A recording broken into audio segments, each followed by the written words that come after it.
Oo, dahil daw may nagwawala na dragon doon. Bigla ngang dumating dito ang ating kaduo galing Mindanao para tumulong sa gyera. Bigla namang nagpalipad ng kutsilyo si Smash Ain't Scared.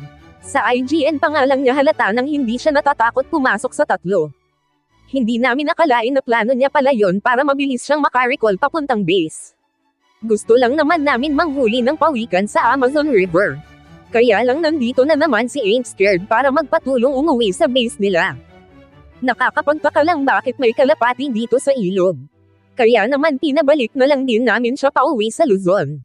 Ito nga pala si Kimchi, hindi siya pagkain pero mamaya magiging food siya sa amin. Akala niya nga ay mabibigyan niya dito si Jekyll.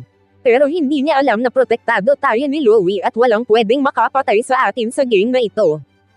Uuwi na sana ako kaya lang nakita ko na naman si Ain't Scared na sinasolo ang kaduo ko. Agad naman kaming nanghuli ng